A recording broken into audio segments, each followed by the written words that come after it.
Good afternoon. This is part 4 of the parable of the sower. Okay, now we're going to deal with verse 22.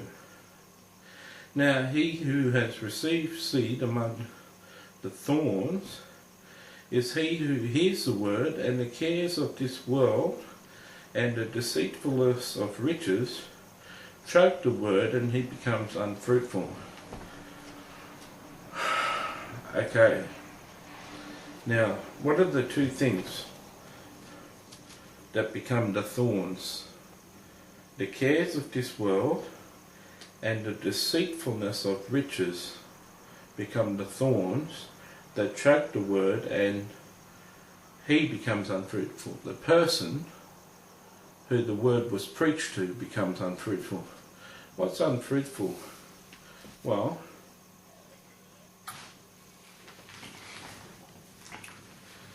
a vine grows like this, a branch of a fruit tree. Underneath, it's fruit. Now, in season, in the apple season, all the apple trees have apples hanging off them.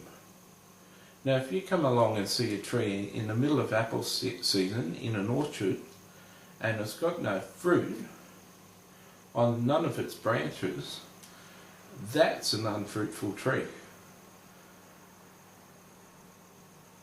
Now, unfruitful. There's no little fruit. It doesn't say it bears little fruit. It becomes unfruitful. Now, what becomes unfruitful? It chokes the word. That word that was preached to that person is unfruitful. Now, let's use another example. Pray for your enemies, and pray for those who persecute you and spitefully use you. Forgive your enemies, love your enemies, and pray for those who persecute you and spitefully use you. Now, I could preach on that commandment and spend a bit of time convincing you how it's best to forgive your enemies and pray for those who persecute you and spitefully use you. And I could spend an hour on that verse and convince you to do that. But if someone's using you in a monetary sort of way, spitefully using you, or your enemy's costing you trade, costing you business, your enemy made you lose your job, the cares of the world, having a job and status and good things in the world, and the deceitful of riches because you've lost your job now and you've got no income, choke the word about forgiving or praying for those who spitefully use you. You won't continue to be spitefully used and just forgive and pray for the people that are using you if it's costing you financially and you're worried about finances.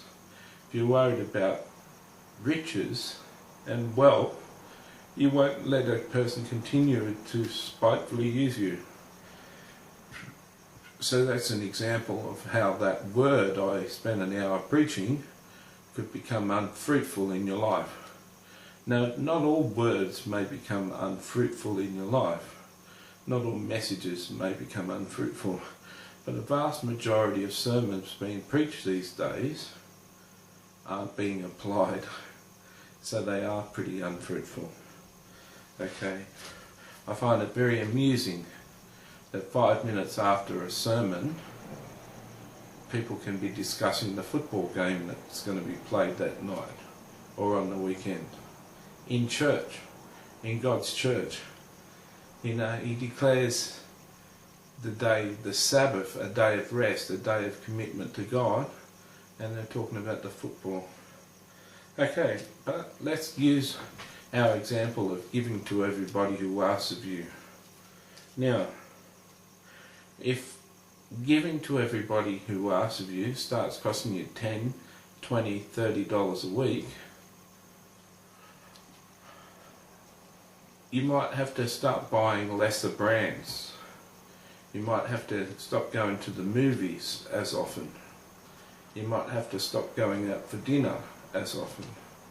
You might have to stop buying less takeaway and do more home cooking. The cares, all these things you care about, you may have to tithe less because you're tithing to the poor. You may actually have to, only 2% of people in the West only tithe 2% of their income, so people aren't even tithing anyway. But let's say you are tithing 10% of your income, for example, you may tithe 7% now and end up giving 3% of your money to the poor each week. You normally say when you're in the middle of thinking and you haven't got something to say. The cares of the world, your new jeans, the best brands, going out to the movies, going out for coffee with your friends as often, things are going to start to suffer if you start giving $20 or $30 a week away to people begging in the street. The cares of the world may stop you and choke you and stop you obeying that word, and you fall away and not do it as often or not do it at all. Or you may only be saving $20 or $30 a week in your bank account if you actually save, and you're not living from week to week, but you actually save money per week. It may eat into your savings. So the deceitfulness of riches, becoming rich, becoming more wealthy, having more money in the bank, it may affect your saving up for your holiday, or saving up for a new house or a new car, or saving up shares, or saving for retirement. All these monetary things, giving to everyone that asks of you may seriously eat into that, so you just stop doing it. So my word about giving to the poor in your community and giving them a tract is just unfruitful in your life. That just doesn't happen. Now, am I holding out hope that 10% or 20% of you start giving money? Well, I hold out more hope to strangers taking this word on than I do my own friends. Jesus said a prophet's not without honour except in his own hometown and among his family. So around the people that you know, sometimes your words aren't as powerful. So people that know me well know that I give, and I get persecuted for it and embarrassed. People are embarrassed around me. So I hope you do give, but if you're worried about maintaining a good lifestyle, you may not give as much as you should or could. And if you, like most of the people who know me, you won't give it all. To people on the street, people who desperately need that for their addiction or anything they're doing. Okay.